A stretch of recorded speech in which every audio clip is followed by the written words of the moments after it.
ஐயா வணக்கம் ஐயா. வணக்கம். எப்படி இருக்கீங்க? நல்லா இருக்கு. சிறப்புங்கய்யா. கடந்த பதிவில் நிறைய விஷயங்கள் சுவாரஸ்யமாக பேசிட்டு வந்துட்டு இருக்கோம். அதுவும் ராசியால உள்ள இருக்க விஷயங்கள், கோச்சார ரீதியாக கூட பேசியிருந்தோம். இன்னும் கொஞ்சம் டெப்தா உள்ள கொஞ்சம் பேசுவோம். ஒவ்வொரு ராசிக்கும் வந்து இருக்கிற விஷயங்கள் கொடுப்போம். ஏன்னா ஒரு நிறைய விஷயங்கள் வந்து கோச்சார ரீதியாக மாறுது. இந்த மாதிரி சில பேர் சொல்றாங்க, இந்த மாதிரி நடக்கல, இது நடந்துருச்சு. நம்மளே எக்ஸாம்பிள சொல்லியிருக்கோம். தசாபுத்திகள் வரும்போது அதுக்கான சந்தர்ப்பத்தை உருவாக்கி கொடுக்குது. அது மூலியமா தான் உங்களுக்கு ட்ராக்கே போட்டு தருது அப்படின்னு தெளிவாக நீங்க சொல்லியிருந்தீங்க. இருந்தும் உள்ள இருக்கிற சர்க்கியூட்டை கொஞ்சம் நம்ம பார்ப்போம் அப்படிங்கிற மாதிரி வகையில் நீங்க ஆரம்பிச்சிருக்கீங்க. இந்த மேச ராசிக்கு உள்ள சர்க்கியூட்ல நம்ம எப்படி இங்க பிரிக்கணும்? எந்த ராசி எடுத்துட்டாலும் இப்போ நம்ம இந்த எபிசோட நான் வந்து புதுசாக ஒரு சூத்திரத்தை அறிமுகப்படுத்துகிறேன்.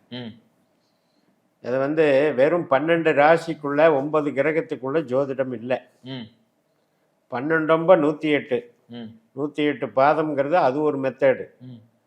அதுக்கப்புறம் 1350க்கு ஒரு மெத்தேடு இருக்கு. இப்போ நான் சொல்கிற மெத்தேடு 144 ஃபார்முலா.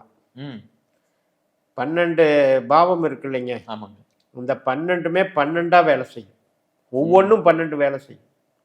அப்போ 12 × 12 எவ்வளவு? 144. இந்த 144க்குள்ள தான் விஷயம் இருக்கு. அப்படி இருக்கும்போது இப்போ நாம் ஒரு கிரகம் பயிற்சி ஆகிப்போச்சு, உங்களுக்கு இது நடக்கும் அப்படின்னு 19 சொல்கிறோம். அதில் சில பேருக்கு அந்த தத்துவத்தில் அந்த 144 கிளிக் ஆகிறவங்களுக்கு ஆகுது. அது இல்லாமல் இருக்கிறவங்களுக்கு இத்தனையும் வேறுபடுத்தி பார்க்கறதுக்கு அவங்க தனிப்பட்ட ஜாதகம் நம்மகிட்ட இல்லை. கண்டிப்பாக அதனால் வேறுபடுது. அதனால தான் அந்த அதிருப்தி ஏற்படுது. ஜோதிடம் வந்து ராசி பலன் பார்த்தா நடக்கலை அப்படின்னா எப்படி நடக்கும்? 80 கோடி பேர் ஒரு ராசியில் இருக்காங்க. ஒருத்தர் பிறந்த மணித்துளியில் 144 பங்களிப்பாக அந்த கிரகம் வேலை செய்யுது. அப்போ அவருக்கு வந்து எப்படி அந்த பங்களிப்பு இருக்குன்னு அவர் ஜாதகம் தானே பேசும். கண்டிப்பாக அதை பற்றி விரிவாக மக்களுக்கு கொண்டு போய் சேர்க்கலாம். தாராளமாக அதை வந்து விளக்கி சொல்லலாம். கண்டிப்பாக நீங்கள் சொன்ன மாதிரி இப்போ மேசன் இருக்குது. மேசத்துக்குள்ளே 3 நட்சத்திரங்கள் இருக்குது. அஸ்வினி, பரணி, கிருத்திகை இருக்குது. ஸோ இந்த 3மே வேறுபடும். அது வேறுபடும்.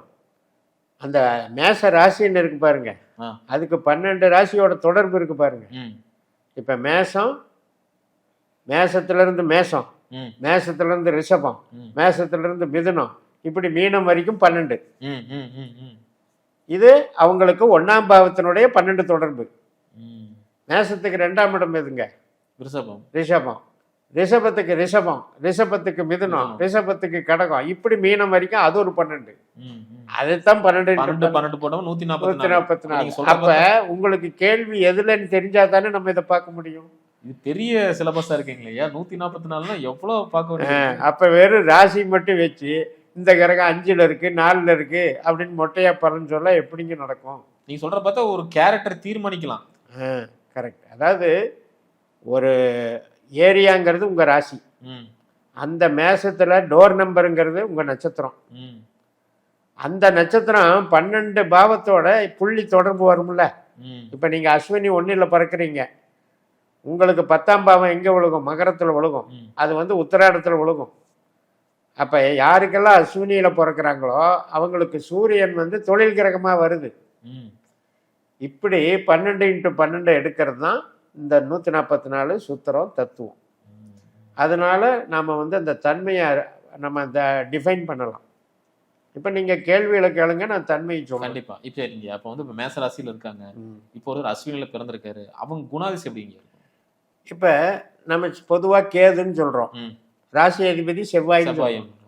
இதை வச்சுக்கிட்டு நீங்கள் வந்து அவங்களுடைய கேரக்டரை எப்படி அனலைஸ் பண்ணணும்னா, நீங்கள் பிறந்தப்ப இந்த செவ்வாய் எங்கே இருக்கிறாரு, இந்த கேது எங்கே இருக்கார், இந்த ரெண்டுக்கும் கணக்கு வேணும்ல. கண்டிப்பாக. அதை வச்சு தான் அவங்களுக்கு குணாதிசயம் அமையும். மொத்தமாக கேதுன்னா என்ன பண்ணுவார்னா, அவர் வந்து அமைதியான ஆள், அவர் வந்து கொஞ்சம் வியாக்கியானமான ஆள், சூதுன்னு சொல்லலாம். அதே மாதிரி ஞானம், டெக்னிக்கல் மைண்ட் உள்ள ஆள். இதை சொன்னால் மட்டும் போதுமா அப்படின்னா இல்லை. இப்போ அவர் எந்த நட்சத்திரத்தில் நீங்கள் பிறக்கும்போது உட்கார்ந்துருக்காரு அப்படின்னு பார்க்கும்போது 9 கிரகம் தானே இருக்கு. அந்த 9 கிரகத்தில் ஏதோ ஒரு கிரக நட்சத்திரத்தில் தான் உட்காரணும். இப்போ கேதுவாகவே உட்கார்ந்தா அவர் தத்துவவாதி. நான் வந்து சிம்பிளாக சொல்லிட்டு போகிறேன். கேது வந்து சுக்கரனா உட்கார்ந்தா அவர் வந்து இன்பத்துக்கு ஆட்படுறவர். அதாவது சுக்கர நட்சத்திரத்தில். அப்படி புரிஞ்சுக்கணும். எது வேணா எடுத்துக்கலாம். சரி. பரணியிலையும் எடுத்துக்கலாம், பூரத்திலையும் எடுத்துக்கலாம், பூராடத்துலையும் எடுத்துக்கலாம். ம். மும்மூணு நட்சத்திரம் இருக்கு ஒரு ம். கிரகத்துக்கு. ம். அப்ப கேது அஸ்வினி மக மூலத்துல இருந்தா தத்துவவாதி, ம். பரணி பூரம் பூராடத்துல இருந்தா அவன் இன்பத்தில் நாட்டம் உள்ளவன். ம். ஆசை. ஆசை மட்டும் இல்ல, அலங்கார பிரியன் ஆ. ஆ. Character, luxury. லக்ஸுரி, கவர்ச்சி ஆ. எல்லாமே இருக்கும். அதே சூரியன் நட்சத்திரத்துல கிருத்திகை உத்தரம் உத்திராடத்துல இருந்தா அரசாங்க தொடர்புடையவன், அரசியல் செய்பவன், ம். ஆளுமை திறன் உள்ளவன், தலைமை பதவி, ம். இதுக்கெல்லாம் ஆசைப்படுறவன். ம். அதே சந்திர நட்சத்திரத்துல உட்கார்ந்தா, ரோகிணி அஸ்தம் திருவோணத்துல கேது உட்கார்ந்தா அவன் பாசத்தால பரிதவிக்கிறவன், ம். பாசத்துல பித்து பிடிச்சு போய் இருக்கிறவன், ஒரு அன்புக்காக ஏங்குறவங்க கூட இருக்காங்க. ஏங்குறவன். அதாவது உலகமே வாழ்க்கையே பாசம்னு நினைக்கிறவன். அதே உங்களுக்கு மிருகசிரீஷத்துல உட்கார்ந்தா செவ்வாய், ம். மிருகசிரீஷம், அவிட்டம், சித்திரை, இந்த 3 நட்சத்திரமும் செவ்வாய் ஆதிக்கம். அப்பதான் உங்களுக்கு பெரிய விகரஸா வேலை பார்ப்பான். ம். எப்படி வேலை பார்ப்பான் அப்படின்னா, கெமிக்கல், கேதுவும் கெமிக்கல், செவ்வாயும் கெமிக்கல். இப்போ அவங்ககிட்டயே ஒரு துர்நாற்றம் வீசும், ம். உடம்புலயே அமிலத்தன்மை. ம். ஒரு சிலருக்கு உடம்பே அமிலத்தன்மையாக இருக்கும், வேர்வை. வேர்வை, இந்த இதெல்லாம். அப்போ அவங்க ஸ்போர்ட்ஸில் நாட்டம் இருக்காங்க, சண்டை பிரியராக இருப்பாங்க, ம். எதுக்கு எடுத்தாலும் வீண் விவாதம் அதை பண்ணுறவனாக இருப்பாங்க. அடுத்தது ராகு எடுத்துக்கோங்க, திருவாதிரை சுவாதி சதயத்தில் இருந்தால் அவங்களுடைய நோக்கமே பிரம்மாண்ட கற்பனை. ம். இப்போ ஒரு 2 பாம்பு சேருதில்ல, கண்டிப்பா. இது கேது, அது ராகு. அப்போ அது எப்படி இருக்கும் பார்த்துக்கோங்க, தலை விரித்து ஆடும். ம். அது எப்படின்னா, இந்த மாதிரி டெக்னாலஜி யூஸ் பண்ணுறாங்கல்ல, சைபர் கிரைமு, ஒய்ஃபை, இந்த மாதிரி அலை வரிசையில் விளையாடக்கூடிய ஒரு அமைப்பு. ம். அடுத்தது புனர்பூச விசாகம் பூரட்டாதி, குருவை எடுத்துக்கோங்க, தத்துவவாதி, ஆன்மீகவாதி, தர்மகாரியம் பண்ணுறவன் இப்படி போகும். ம். அதே சனி எடுத்துக்கிட்டால் சன்னியாசியாக போகும், ஆன்மீகப்பற்று வந்துரும். ஆன்மீகப்பட்டு வந்துடும். தேசாந்திரியாக வீட்டை விட்டு ஓடி போகிறாங்கல்ல, ம். ம். ம். அது மாதிரி துறவரம். அதே புதன் எடுத்துக்கிட்டா அவன் பிலாசபி பேசுவான், ம். கவிஞராவான், விகடகவியாவான். அப்போ ஒரு அஸ்வினி நட்சத்திரம் தான். அதுல இவ்வளவு வேரியன்ட். 9 கிரகத்தினுடைய ரகசியத்தை இப்போ சொல்கிறேன். பா. இது போக 12x12 எடுத்தா எத்தனையை சொல்றது? இதுலயே வேற வேற லெவல்ல இருக்குங்க ஐயா. இப்ப கேது எடுத்து நம்ம ஆன்மீகவாதின்னு சொல்லிட்டு போயிடணும் பொதுவா.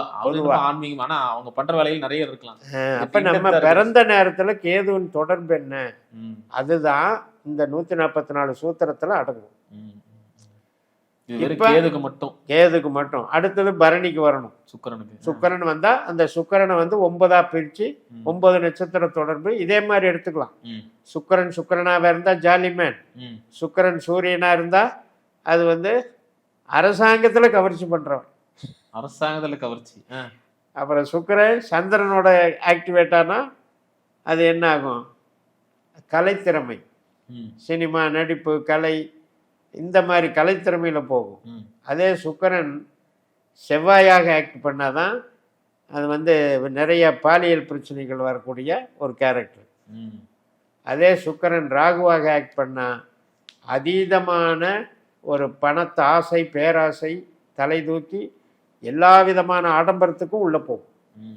அதே சுக்கிரன் குருவாக இது பண்ணால் அவங்க ப்ரொஃபஸர் வேலை பார்ப்பாங்க, அது மாதிரி கூட்டிகிட்டு போகும், வழிகாட்டியாக கூட்டிகிட்டு போகும். சுக்கிரன் சனி ஆக்டிவேட் ஆனால் அது வாழ்க்கையில் அதாவது தொழில் ரீதியாக துன்பப்படுறதை காட்டும். அதாவது ஆசை, விரக்தி, இந்த ரெண்டுக்கும் போராட்டம். அதே புதனாக ஆக்ட் பண்ணும்போது டெக்னாலஜி, டெக்னிக்கல் நாலேஜ் இப்படி வேலை செய்யும். சுக்கிரன் கேதுவோடு சம்மந்தப்படும் போது தாம்பத்தியத்தில் தோல்வி. இப்போ 2 நட்சத்திரம் பாட்டோம், சூரியன் ஒரு பாதம் தான் இருக்குது. அதனால் அந்த சூரியனை பொறுத்த வரைக்கும் இந்த சூரியனாகவே வேலை செஞ்சால் அரசியல்வாதின்னு சொல்லலாம். சந்திரனாக வேலை செஞ்சால் நல்ல விவசாயம் சம்மந்தப்பட்ட, நீர்நிலை சம்மந்தப்பட்ட ஈடுபாடுகள் அவருக்கு இருக்கும். செவ்வாய் சம்மந்தப்பட்டால் காவல்துறை சம்மந்தப்பட்ட தொடர்பு இருக்கும். ராகு சம்மந்தப்பட்டால் அவங்க எலக்ட்ரிசிட்டி சம்மந்தப்பட்ட விதத்தில் டெக்னாலஜியில் டெவலப் ஆவாங்க. அதே மாதிரி குரு சம்மந்தப்பட்டால் ஆன்மீகத்துக்கு போவாங்க. சனி சம்மந்தப்பட்டால் சூரியன் சனிங்கிறது அப்பனுக்கு மகனுக்கு ஆகாது, அப்போ சூரியன் சனி வந்து போராட்ட களமாக குடும்பத்திலிருந்து ஒரு போராட்டம் பண்ணக்கூடிய நபராக இருப்பார். புதன் சம்மந்தப்பட்ட அவர் வந்து மேத்தமெட்டிக்கல் இது மாதிரி டெக்னாலஜிஸ்ட் டெவலப் ஆவார். கேது சம்மந்தப்பட்டால் அவர் வந்து எலும்பு தலை சம்பந்தப்பட்டதில் வியாதி உள்ளவராகவும் அதே நேரத்தில் எதுக்கு எடுத்தாலும் முடக்கடியாக பேசுகிறவராகவும் இருப்பார். இப்போ தன்மையே இவ்வளவு பேசிட்டோம் மேசராசி. இப்போ உங்களுடைய கேள்வியை வச்சு நான் பதில் கண்டிப்பா இன்னும் தன்மைகளே இவ்வளவு விஷயங்கள் இருக்கு. அதே மாதிரி வாழ்க்கை துணையை பத்தியும் பேசிடுவோம். தன்மைகள் வந்துருச்சு, அடுத்து வாழ்க்கை துணை தான். ஏன்னா எப்பேற்பட்ட வாழ்க்கை துணைன்னு நம்ம பார்க்கணும், நம்மளே தெரிஞ்சுக்கலாம். இப்போ வந்து 7ஆம் பாவத்தை வச்சு நீங்க சொல்றத பார்த்தா இப்போ பலனை எடுத்துடலாம் போல இருக்கு. 7ஆம் பாவம் அங்க இருக்கிற நட்சத்திரம் எந்த சாரத்தில் உட்காந்துருக்கோ அப்படிப்பட்ட தன்மைகள்ல மனைவி வரக்கூடிய நிலைமை இருக்கும் இல்லைங்களா ஐயா? இப்போ 7ஆம் பாவம்னா உங்களுக்கு செவ்வாய், ராகு, குரு இந்த 3 கிரகம்தான் வாழ்க்கை ரகசியத்தை மேசராசிக்கு சொல்லுது. இப்போ யாருக்கெல்லாம் செவ்வாய் வந்து 4, 8, 12 இருக்கோ வாழ்க்கை பிரச்சனை. அதே மாதிரி இப்போ அஸ்வினியில் பிறந்தால் தான் செவ்வாய் வரும். அதே பரணியில் பிறந்தால் உங்களுக்கு ராகு வரும். கடைசி பாதத்தில் பிறக்கவங்களுக்கு தான் குரு வரும். மெயினாக ராகு குருவை வச்சுக்கலாம். இப்போ இந்த ராகு வந்து ராகுவாகவே செயல்படும் போது அந்நியத்தில் தான் திருமணம் அமையும். அவங்க கேரக்டரை பார்த்தீங்கன்னா ஒரு வித்தியாசமான கேரக்டராக இருப்பாங்க. அதாவது எல்லாத்துலேயுமே இப்போ அப்டேட்டடு புரட்சிங்கிறாங்கல்ல, மாடர்ன் லைன் அந்த மாதிரி போயிடும். அது மாதிரி போகும். அதே வந்து ராகு குருவாக வேலை செஞ்சதுன்னா அது வந்து கொஞ்சம் பாசம், நேசம், தெய்வீகம், ஒருத்தருக்கு ஒருத்தர் புரிந்துணர்வு. அதாவது கணவன் மனைவின்னா ஒருத்தருக்கு ஒருத்தர் கட்டுப்பட்டு இருக்கணும்னு விசுவாசத்தை கொடுக்கும் குருவாக இருக்கும்போது. அதே சனியாக இருக்கும் பொழுது அந்த வயது முதிர்ந்த தோற்றம், அந்த மேட்சிங் சரியாகாமல் ஒருத்தர் வந்து அவன் அட்ஜஸ்ட் பண்ண முடியாமல் அவஸ்தைப்படுறது. இப்போ நோய்வாய்ப்பட்ட மனைவியோ கணவனோ இருந்தால் எப்படி இருக்கும் அது மாதிரி. அதே புதனாக இருந்தால் ஜாலி மூடில் ஜாலியாக ஆக்ட் பண்ணுற ஒரு அமைப்பு இருக்கும். கேதுவாக இருந்தால் அது வந்து மனநிலை சரியில்லாத ஒரு அமைப்பு. ஒருத்தர் இப்போ பார்த்தீங்கன்னா வாழ்க்கை துணை ஸ்ட்ரெஸ் ஆகுறாங்கல்ல, நினச்சா எடுத்து எதையும் வீசுகிறாங்க, அந்த மாதிரி ஒரு மாதிரி பித்து பிடிச்ச நிலைமை வந்துடும். அதே சுக்கிரனாக அமைக்கும்போது வாழ்க்கை துணை இந்த ராகுவும் குருவும் இந்த சுக்கிரன் தொடர்பு கொள்ளும்போது அது ரொம்ப ரொம்ப ஜாலியாக போகும். திருமண வாழ்க்கை, அவங்க கேரக்டர், அவங்க அப்பீரன்ஸு எல்லாமே நல்லாயிருக்கும். அதனால் வாழ்க்கையிலேயே வந்து கலத்திரகாரகன் சுக்கிரன் ஏன் நிர்ணயிக்கிறாங்கன்னா இன்பகாரகன். அதனால் அதே சூரியன் தொடர்பு கொள்ளும்போது நல்ல ஒரு ஆளுமை திறன், அரசியல் தொடர்பு, ஒரு நல்ல பெரிய குடும்பத்தில் பிறந்த ஒரு தன்மை இதெல்லாம் இருக்கும். ஸோ இப்படி தான் இந்த ராகுவையும் குருவையும் நாம் கரெக்ட் பண்ணணும். இப்போ சந்திரனாக இருக்குதுன்னு வைங்க, சலனப்பட்ட மனதாக இருப்பாங்க. லைஃப் பார்ட்னரே எப்போ பார்த்தாலும் புலம்பல். ஆணாக இருந்தால் பெண்ணு, பெண்ணாக இருந்தால் ஆண், ஒரு ஸ்டடி மைண்ட் இல்லாமல் ஆசிலேஷனாக பேசுகிறாங்கல்ல, அவங்கெல்லாம் இந்த சந்திரன் ஆதிக்கம். அதை மன ரீதியாக உடைக்கப்படுவார். அதே செவ்வாய் லிங்க் வந்துச்சுன்னா ராகுவுக்கும் குருவுக்கும் செவ்வாய் லிங்க் வந்துச்சுன்னா சண்டை நடந்துக்கிட்டே இருக்கும். இப்படி தான் நம்ம அந்த வாழ்க்கை துணையை எடுத்தோம். சிறப்பு. அடுத்து பணம், பெயர், புகழ், அதே மாதிரி தொழில், இதெல்லாம் எப்படி அமையும்? இப்போ நம்ம இந்த 144 தத்துவத்தில் இப்போ நீங்கள் கேட்குறது வந்து 2, 6, 10 சம்மந்தப்பட்டு. கண்டிப்பாக.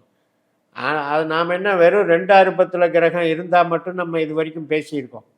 ஆனால் இப்போ நான் டெப்த்தாக சொல்கிறது என்ன விஷயம்னா, இப்போ 2ஆம் அதிபதி இருக்கார் இல்லையா சுக்கிரன், அவர் ஒரு நட்சத்திரத்தில் இருப்பார்ல, அந்த நட்சத்திரத்தின் மூலமாக பணம் வரும். அப்படி இருக்கணும். இப்போ சுக்கிரன் வந்து இப்போ நம்ம வந்து சுக்கிரன் நட்சத்திரத்திலே இருக்காருன்னு வைங்க, அப்போ வந்து பேச்சுனால பணம் வரும்.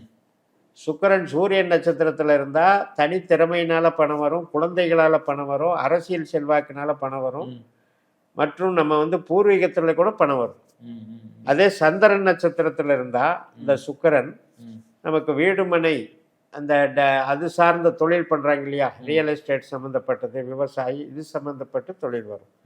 செவ்வாயாக இருந்ததுன்னா காவல்துறை, பப்ளிக் ரிலேஷன்ஷிப்பு, கொஞ்சம் ஹார்ட் ஒர்க் பண்ணுற மாதிரி, இப்போ மிலிட்ரி இது மாதிரி ஹார்ட் ஒர்க் பண்ணுறதுல தொழிலில் பணம் வரும். அதே ராகுவாக இருந்ததுன்னா கம்ப்யூட்டர் சம்மந்தப்பட்டது, வெளிநாடு போய் சம்பாதிக்கிறது, இதுல எல்லாம் பணம் வரும். அதே குருவாக இருந்ததுன்னா ப்ரொஃபஸராக இருக்கிறது, ஆன்மீகத்துறை, ஸ்பிரிச்சுவல் லைனு, இது மாதிரி லைனில் பணம் வரும். அதே வந்து சனியாக இருந்ததுன்னா, சுக்கிரன் சனி காம்பினேஷனாக இருந்தது அப்படின்னா, மிஷினரி சம்மந்தப்பட்டது, ஃபேக்ட்ரி சம்மந்தப்பட்டதில் பணம் வரும். அதே வந்து புதனாக இருந்தது அப்படின்னா, சாஃப்ட்வேர் லைனில் மற்றும் இந்த வீட்டு உபயோகப் பொருட்கள், வாகனங்கள், இந்த பைப்பு கனெக்ஷனு, பிளம்பிங் ஒர்க்கு, இது மாதிரி சம்மந்தப்பட்டதில் பணம் வரும். அதே சுக்கிரன் கேது சம்மந்தப்பட்டதில் மருத்துவத்துறையில் பணம் வரும். இவ்வளோ விஷயம் இப்படி எடுக்கலாம் ஒரு 2ஆம் அதிபதியை வச்சு.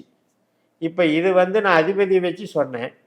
இதே வந்து நீங்கள் 2ஆம் வீட்டில் இருக்கிற நட்சத்திரத்தை எடுத்தா, இப்போ அஸ்வின் நட்சத்திரத்தில் பிறக்கிற மேசராசிக்காரர்களுக்கு 2வது புள்ளி வந்து இதில் விழுகும், கிருத்திகையில் விழுகும், சூரியனில். அப்போ அந்த சூரியன் போய் எந்த நட்சத்திர தொடர்பில் இருக்கோ அதன் வழியெல்லாம் பணம் வரும். இப்போ இந்த சப்ஜெக்டில் வந்து நாம் பலன் சொல்லலை, பலனை எப்படி எடுக்கணும்னு சொல்கிறோம். தெரிஞ்சுக்குங்க, நீங்களே தெரிஞ்சுக்கலாம். அப்போ ஏன் வந்து ஜோசியர் பலன் சொன்னார், யூடியூப்பில் பேசுகிறவங்களாம் ஒன்று சொல்கிறாங்க ஆனால் நடக்கிறது இல்லை, இந்த கமெண்ட் ஏன் வருது அப்படின்னா, உள்ளுக்குள்ளே இவ்வளவு டெப்த்தான விஷயம் வச்சுக்கிட்டு நம்ம அப்படி எதிர்பார்க்கக்கூடாது. நம்ம ஜாதகம் என்ன சொல்லுதுன்னு நீங்கள் ஆய்வு பண்ணுங்க. இப்போ உங்களுக்கு 2வது புள்ளி அப்படிங்கிறதுல 3 நட்சத்திரம் இருக்குது. கிருத்திகை இருக்குது, ரோகிணி இருக்குது, மிருகசிரீஷா இருக்குது. இந்த 3ம் 9 கிரக நட்சத்திரத்தில் தொடர்பு வரும்போது அதன் வழியாலாம் பணம் வரும். அவ்வளோதான் அதில் சூத்திரம். சிறப்புங்க, அற்புதமாக. இப்போ என்ன பாசிட்டிவ் பேசிட்டோம், ஒரு நெகட்டிவாக ஒன்று கேட்போம். சரி. ஏன்னா இப்போ ஒரு கிரகம் இருக்கு, ஒரு கிரகம் வந்து நம்மளுக்கு ஒரு அவதியை கொடுக்குற வலிவேதனை தருது அப்படின்னா, இவங்களுக்கு மேசராசி நேயர்களுக்கு எந்த கிரகம் வலிவேதனை தருது? வாழ்க்கையில் யாரு தான் கஷ்டப்படல? எல்லாரும் தான். மனிதருக்கு கஷ்டம்னு இருக்கு. ஏன் அந்த கஷ்டம் வருதுன்னா, ஒவ்வொரு ராசிக்குமே 4, 8, 12 இருக்கு. வேலை செய்யத்தான் செய்யுது, அன்றாடம் கூட வேலை செய்யுது. ஒரே நாளில் நம்ம ஒரே மாதிரி இருக்கிறோமா? மூடு 4, 8, 12 வரும்போது அந்த லக்னம் வேலை செய்யும்போது இதாகும். 12 லக்னம் ஒரு நாளைக்கு சுற்றுது. அப்போ நம்ம மேசராசிக்கு கடகமும் விருச்சிகமும் மீனமும் லக்னமாக வரும்பொழுது அந்த அந்த டைமு, லக்னம்ங்கிறது 2 மணி நேரம், 12 லக்னம் 24 மணி நேரத்தில் மூவ் ஆகுது. அந்த மாதிரி வரும்போது கஷ்டப்படுவாங்க. இது ஒரு நாள் கணக்கு. இப்போ நீங்கள் கேட்குறது 4, 8, 12 உள்ள நட்சத்திரம் என்னன்னு பாருங்க. அது வந்து உங்களுக்கு குரு, சனி, புதன். மெயினாக சனி புதன் எடுத்துக்கோங்க. இப்போ இந்த சனி புதன் வந்து 8, 12லேயே தொடர்பு இருந்தால், இப்போ விருச்சிக ராசியில் சனி நட்சத்திரத்திலே இருக்குது, அல்லது புதன் நட்சத்திரத்தில் இருக்குது. இந்த புதன் வந்து சனி புதன் நட்சத்திரத்தில் இருக்குது. இந்த மாதிரி 8, 12 தொடர்பு இருந்தால் அந்த கிரகம்தான் உங்களுக்கு பாதிப்பை தரக்கூடிய கிரகம். மிகப்பெரிய பாதிப்பை கொடுக்கும். ஏன்னா இப்போ திடீர் விபத்தாகுது, விபத்து 8ஆம் இடம் தானே. அதே மாதிரி ஒரு உறுப்பே துண்டிக்கப்படுது ஒரு சிலருக்கு விபத்தில், அல்லது ஏதோ ஒரு சண்டை சச்சரவில் கூட போகுது. இப்போ ஈவன் வந்து மிலிட்ரியில் கூட நிறைய பேருக்கு அவங்களுடைய உறுப்புகள் சேதமடையுது. இதுக்கெல்லாம் காரணம் என்ன அப்படின்னா, இந்த 8ஆம் இடம் 12ஆம் இடம் அந்த மாதிரி சனி புதன் இவங்களுக்கு பாதிப்பை தருவது தான். இப்போ சனி புதன் வந்து வேற இடத்துல இருந்ததுன்னு வைங்க, அல்லது இப்போ இவங்களுக்கு வந்து 3ஆம் இடம் அப்படிங்கிறது ஷோல்டர், 3ஆம் இடத்து கிரகம் போய் 8, 12 தொடர்பு இருந்தால் இந்த கை தசைப்பிடிப்பு நோய்கள் வர்றது, பேக் பெயின் வர்றது, அல்லது ஒரு சிலருக்கு கை வந்து துண்டிக்கப்படுது, இதெல்லாம் நடக்குது. 4ஆம் இடம் 8, 12 தொடர்பு இருந்தால் உடம்புல உற்பத்தி ஆகிற உறுப்புகள் ப்ராப்ளம் வருது. 5ஆம் இடம் 8, 12 தொடர்பு இருந்தால் ஹார்ட் ஃபெயிலியர் வருது.